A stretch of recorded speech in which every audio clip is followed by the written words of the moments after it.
എൻ്റെ പേര് റഹനാസ്. ഞാൻ ഫാത്തിമ മെഡിക്കൽ സെൻ്ററിൻ്റെ മാനേജിംഗ് ഡയറക്ടറാണ്. ഞാൻ കൂട്ടിലങ്ങാടി ബ്രാഞ്ചിലാണ് ഞാൻ ഉണ്ടാവല്. ഇപ്പോൾ കൂട്ടിലങ്ങാടിയിലാണ് ഉള്ളത്. ഞങ്ങൾ പറഞ്ഞത് എന്താ വെച്ചാൽ ലാബ് ഡിപ്പാർട്ട്മെൻറ്റ് കൂടുതൽ ടൈപ്പ് ആയിട്ടുള്ളത് ഗ്ലോബൽ സർജിക്കൽസിനായിട്ടുമാണ്. അതിൻ്റെ റിയേജൻറ്റും കാര്യങ്ങളും പർച്ചേസ് ആണെങ്കിലും മെഷീനറികളാണെങ്കിലും എക്യുപ്മെൻ്റ് ആണെങ്കിലും എല്ലാം ഞങ്ങൾ പർച്ചേസ് ചെയ്തതും കൂടുതൽ ഓലയായിട്ടുമാണ്. അപ്പോൾ നമ്മൾ 100% ഓക്കെയാണ്. ഓലയായിട്ടും ഹാപ്പി ആയിട്ട് സർവീസിലും ഓക്കെയാണ്. അവർ വിളിച്ച അപ്പം വരും.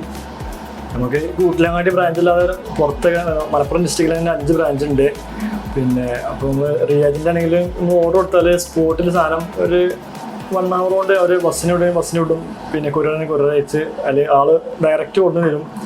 പിന്നെ സർവീസിനാണെങ്കിൽ വിളിച്ചാലും സ്പോട്ടിൽ ആൾ വന്നുകൊണ്ട് സർവീസ് ചെയ്ത് ക്ലിയർ ചെയ്ത് പോകാറുണ്ട്. പിന്നെ ഓക്കെ, ഏകദേശം ഒക്കെ എല്ലാം ക്ലിയർ ആണ്. ഞങ്ങളിപ്പോൾ ഓല കയ്യിൽ നിന്നൊരു 5-6 തവണ മെഷീൻ പർച്ചേസ് ചെയ്തിട്ടുണ്ട്. ചെറിയതാണെങ്കിലും വലുതാണെങ്കിലും 2 ലാബ് പുതിയ സെറ്റ് ചെയ്ത് ഫുള്ള് ഓലാണ് സെറ്റ് ചെയ്തിട്ടുള്ളത്. നമ്മൾ മരവട്ടം ബ്രാഞ്ചും ബാക്കോട് ബ്രാഞ്ചും ഫുള്ള് അവരാണ് സെറ്റ് ചെയ്തിട്ടുള്ളത്. ഇവിടേക്കും ഇപ്പോൾ പർച്ചേസ് ചെയ്തിട്ടുണ്ട് മെഷീനറികൾ. AGD അങ്ങനത്തുള്ള മെഷീൻ AGD ഉണ്ട്, മെർക്കമെഡോണിക് ഉണ്ട്, പിന്നെ എർമൻ്റെ ഇലക്ട്രോലൈറ്റ്സ് ഉണ്ട്. അങ്ങനെ ചില്ലറ മെഷീനുകളൊക്കെ ആയിട്ട് ഞങ്ങൾ മുന്നോട്ട് പോകണം. ഓലായിട്ടാണ് കൂടുതൽ പർച്ചേസ് ചെയ്തിട്ടുള്ളത്. ഓല സാറ്റിസ്ഫൈഡ് ആണ്.